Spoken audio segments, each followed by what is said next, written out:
Reaction of non metal with hydrogen. तो आज हम चालू करने जा रहे हैं chemical properties of non metal में हमारा तीसरा लेक्चर। इसमें हम डिस्कस करेंगे नॉन मेटल का रिएक्शन हाइड्रोजन के साथ। तो आइए समझते हैं इस टॉपिक को। Non metal react with hydrogen to form covalent hydrogen. तो जो नॉन मेटल्स होंगे ये हाइड्रोजन के साथ रिएक्ट करेंगे। नॉन मेटल यानी कौन सा?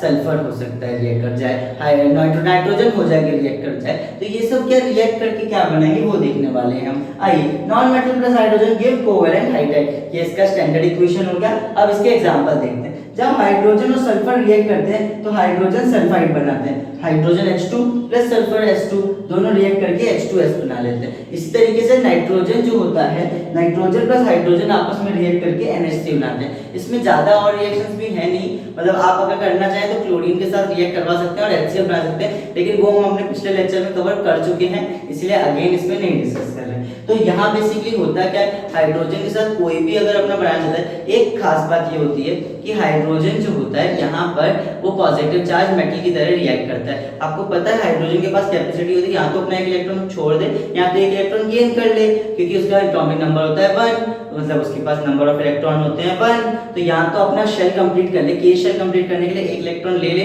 या अपना एक इलेक्ट्रॉन छोड़ दे।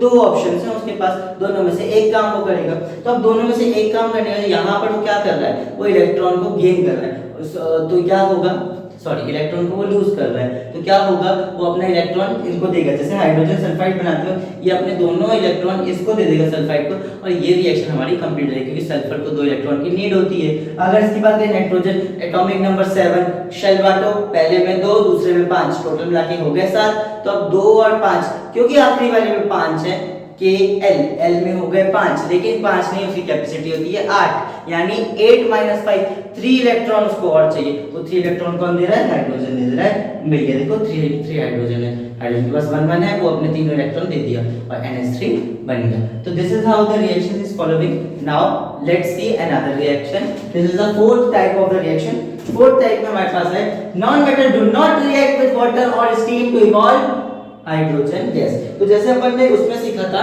कि जो हमारे पास वो होते थे, मेटल्स होते थे, वो 3 अलग-अलग वैरायटी में रिएक्ट करते हैं। कोल्ड वाटर में अपने पास sodium, potassium, magnesium. Hot water में हमारे पास वहां पर सोडियम, पोटेशियम और calcium. Sodium, potassium, calcium in cold water. Hot water में मैग्नीशियम और उसके नीचे एल्युमिनियम, आयरन, जिंक, ये सब लेड नहीं, एल्युमिनियम, आयरन, जिंक ये थे, स्टीम पे रिएक्ट होते थे और हाइड्रोजन गैस रिलीज करते थे। यहाँ पे कुछ नहीं होता ऐसा। Non metal do not react with water और steam to evolve hydrogen gases में नहीं होता। ठीक है, लास्ट में हमारे पास है non metal do not react with dilute acid. ये डाइल्यूट एसिड से भी रिएक्ट नहीं करते, जबकि मेटल जो होते हैं वो डाइल्यूट एसिड से रिएक्ट करके salt plus hydrogen gas release करते हैं। ये हमने एसिड बेस में भी देखा, पिछले लेक्चर में भी देखा, मतलब जब हम मेटल्स के बारे में पढ़ रहे थे। तो इतनी प्रॉपर्टी है इसकी, ये 2 प्रॉपर्टीज इसमें होती नहीं है। टोटल 3 प्रॉपर्टी के एप्लीकेशन है जिन्हें हमें पढ़ना था, तो तीनों लेक्चर में ये कवर हो चुके हैं। होपफुली आपको समझ में आ गया होगा। अगर आपको कोई भी डाउट है तो आप इन तीनों वीडियो से किसी भी वीडियो के कमेंट सेक्शन में कमेंट कर सकते हैं। अदरवाइज आप हमें कांटेक्ट कर सकते हैं थ्रू द लिंक्स और number given in the description. So इस क्लास के लिए इतना ही, मिलते हैं हम अगले लेक्चर में। Thank you so much.